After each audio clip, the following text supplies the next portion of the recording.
Salut, c'est Faber pour une vidéo commentée de la table finale du free roll de lundi dernier.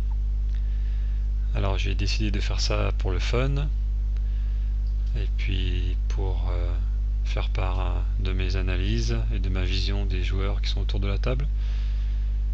Ça peut amener des discussions ou des commentaires qui peuvent être intéressantes. Alors, donc c'est le début de la table finale.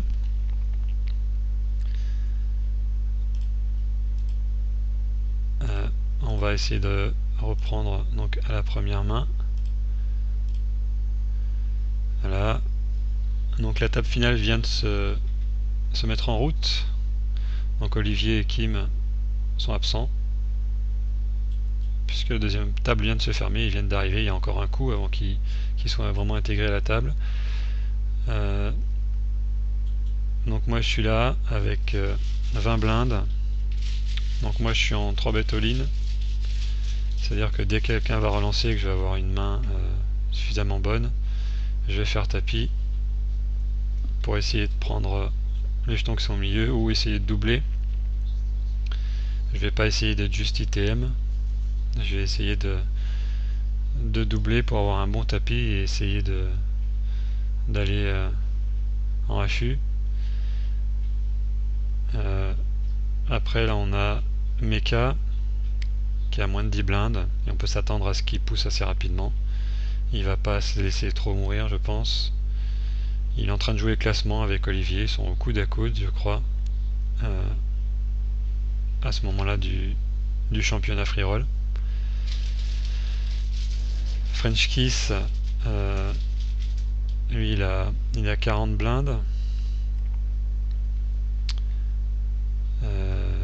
C'est bien ça, ouais, 10 blindes ça fait 2500, 20 blindes ça fait 5000, donc il a à peu près 40 blindes. Il est un joueur très serré, solide, qui a joué que des bonnes mains, en position. Moi je suis content qu'il soit en grosse blinde quand je suis au bouton, parce que ça signifie que je peux les voler souvent ces blindes. C'est tempéré par le fait qu'il y a Mecha quand même qui est en petite blinde et qui a moins de 10 blindes, donc il faudra que je fasse gaffe quand même. Enfin, ça peut être délicat de voler, sachant que Senior sait que je peux voler souvent et il peut m'envoyer ces 9 blindes dans la tête, et si je suis en plein vol je pourrais pas payer. Donc on va plutôt attendre a priori que Mecha sorte avant de se mettre vraiment à voler avec Enitu. Après il y a Boobs qui a 80 blindes à peu près et qui a débuté le tournoi en mode je gamble, et ça lui a plutôt bien réussi parce qu'il est deuxième chip leader derrière Cash ou Cash. Donc il rentre dans beaucoup de coups. J'ai jeté un coup d'œil sur mon tracker, donc il était à 70% de VPIP. C'est qu'il joue quasiment toutes les mains en fait, tant que c'est pas relancé, il paye, il limpe toutes les mains. Et il paye les petites relances avec toutes les mains qui sont un tout petit peu à potentiel, comme celle-là par exemple, on peut imaginer qu'il va limper. Célestin, il a 40 blindes. Donc on voit qu'il y a encore plein de monde qui est encore pas mal deep. Bon, c'est pas énorme non plus, 40 blindes, hein. Mais il peut encore jouer. Donc Sébastien, il aime bien payer pré-flop, il est un petit peu loose pré-flop, mais post-flop, il va rarement faire de grosses livraisons, il va tenter parfois des bluffs qui vont mal se passer, mais globalement, il peut donner un peu des jetons pré-flop, mais au flop, après il sait se calmer en règle générale. Et il aime bien juste payer, que ça soit avec des mains moyennes ou des mains très fortes. Il est capable de faire la même chose, c'est-à-dire il va limper ou juste payer une relance avec les as pour essayer de trapper, ou il va faire exactement la même chose avec par exemple 3 et 4 ou 6 et 8 de suité, etc. Donc ça peut être assez compliqué parfois de vraiment le mettre sur des mains. Il faut se méfier. Philippe, pareil, 30-40 blindes. Donc pareil, il peut payer pas mal pré-flop. Il est capable de payer beaucoup pré-flop, assez loose, payer des relances. Et généralement quand il relance fort pré-flop, c'est qu'il a un gros jeu. La situation typique contre lui, qui peut arriver assez fréquemment. Mettons que j'ai les 5, il relance fortement, je sais qu'il a une grosse main, et je sais que par exemple s'il a les As et que je fais brelan, je vais prendre tout, je vais doubler. Voilà, quand il a des fortes mains, il relance fortement et après il a du mal à les lâcher. C'est comme ça que je le vois, hein. C'est sûrement assez réducteur, et j'espère que vous prenez pas mal tout ce que je dis jusque là. C'est simplement ma petite vision avec le peu de mains que j'ai eu contre vous. Donc Philippe qui surjoue un peu ses grosses mains et qui se laisse pas mourir quand il est short. Il va envoyer fréquemment, très agressivement. Il va pas se laisser mourir, et aussi quand il a beaucoup de stacks, il est capable aussi d'ouvrir son jeu et de relancer plus souvent. Sinon avec un tapis moyen comme ça, je pense qu'il va attendre des mains. Et il va pas faire n'importe quoi, et voilà, on sait que s'il relance fortement, il aura une grosse main et on pourra viser. Après il y a Lysian, bon, il s'avérait que c'est pas lui qui jouait. Un joueur très solide, à peu près comme Francky, peut-être un petit peu moins, il joue peut-être un peu plus sur son image de temps en temps. Francky, j'ai l'impression qu'il joue rarement sur son image, je peux me tromper, hein. Contrairement à Mecha par exemple, qui est un joueur très serré, mais qui va aussi régulièrement jouer avec cette image de joueur serré pour, j'imagine, bluffer ou voler pré-flop, un 3BT des joueurs qu'il suppose en vol. Il va les 3BT avec des mains moyennes pour voler. Il est capable de faire des choses comme ça. French Kiss, je suis pas sûr qu'il soit capable encore de le faire. Et Lysian, peut-être un peu plus, mais pas trop non plus. Bon sang, il s'avérait que c'était pas lui. Et on va voir aussi rapidement au niveau de la table finale, la façon de jouer, que c'est clair que c'était pas lui qui jouait.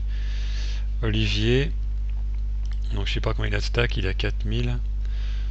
Donc il a pareil que moi, à peu près 20 blindes, un peu moins. Donc on peut s'attendre aussi à ce qu'il fasse des 3 bêtes all-in quand il a des bonnes mains.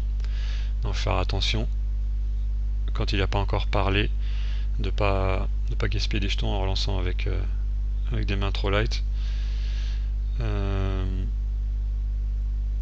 Donc je pense a priori qu'il joue relativement serré, et qui la particularité de ce joueur pour moi, c'est qu'il est capable de faire des moves post-flop, comme par exemple il aime bien beaucoup payer dans les blindes, quand il est dans les blindes, payer des relances et puis donc bet derrière, ou check raise surtout.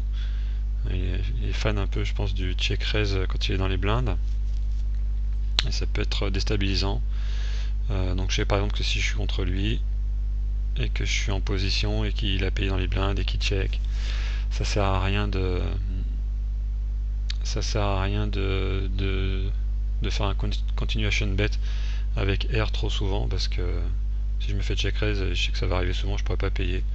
Donc quand je vais faire des c-bet contre lui, ce sera plus en value a priori. Maintenant que j'ai dit ça, je vais pouvoir changer, mais a priori c'est mon plan contre lui. Après j'ai pas joué souvent contre lui, je sais pas trop pour le reste. Ensuite il y a Kim. Donc Kim qui aime bien payer pré-flop, je sais qu'il est capable de faire des grosses livraisons avec des mains qui ne le justifient pas. Donc clairement c'est le joueur qui est susceptible de nous faire doubler, quelqu'un, de provoquer des choses à la table, des accidents. Il est capable de limper, puis de payer des grosses relances avec des mains qui sont bancales, et puis si par hasard il arrive à toucher un gros flop, il va provoquer des accidents comme ça, il va déstacker des gens. Ou alors au contraire il va s'entêter avec une top pair sans kicker, ou une paire moyenne, il va essayer de bluff catch, il va faire des choses comme ça, des choses un peu limites, et bon, quand ça marche, quand il touche, il peut devenir rapidement énorme, parce que souvent ses mains sont invisibles. Voilà, donc on va essayer d'avancer.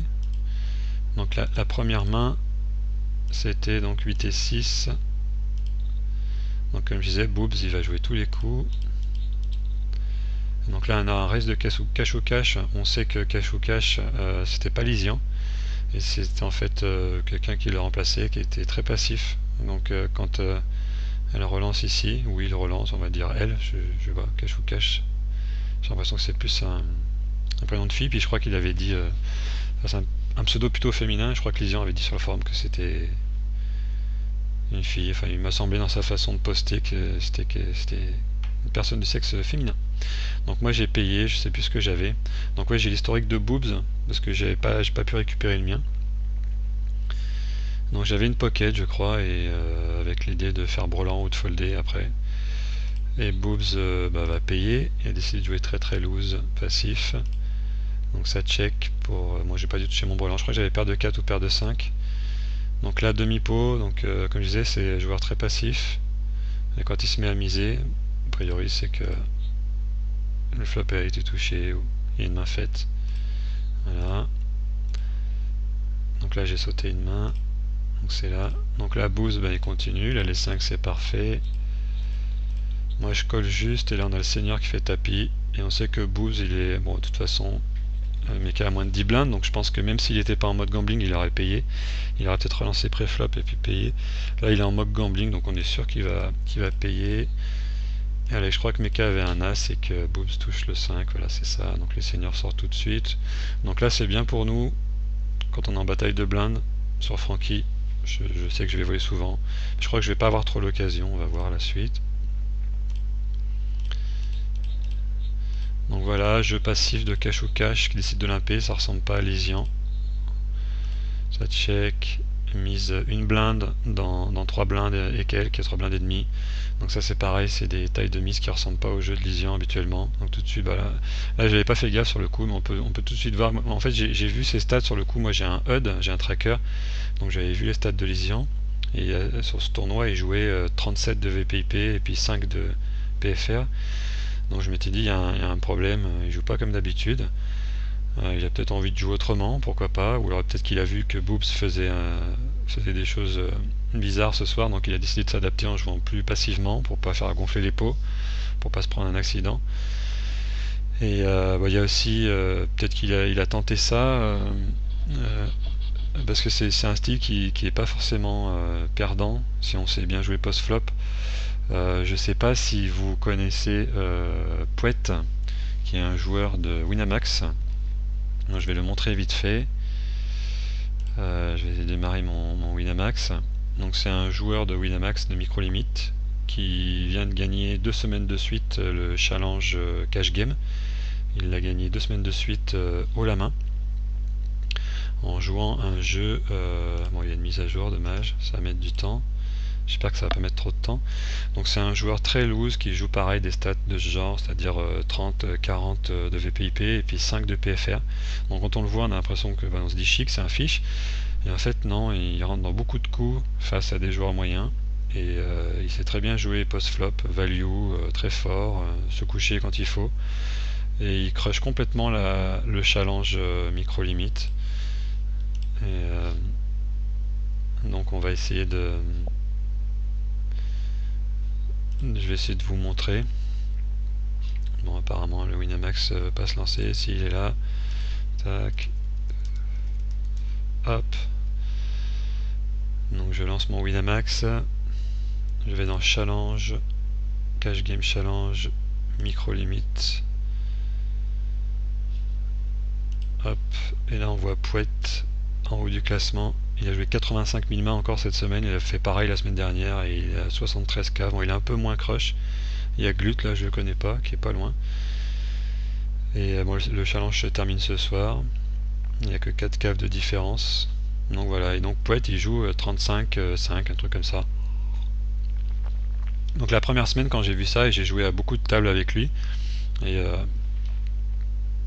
ça m'a vraiment fait douter de qu'est-ce que peut être un style gagnant en NL2, quoi, en micro-limite. Après, de toute façon, jouer tight, agressif, ça gagne. Hein. Mais apparemment, c'est pas ce qui gagne le plus, quoi. Donc, à méditer. Donc, je reviens au tournoi. Donc voilà, donc cash au cash, il joue comme ça. Alors, je me suis dit, c'est peut-être Lysian qui essaie une nouvelle façon de jouer. Mais non, en fait, c'est juste que c'était pas lui. Donc 250 dans 750. Donc là, par contre, on voit que le jeu post-flop, il correspond pas à un jeu...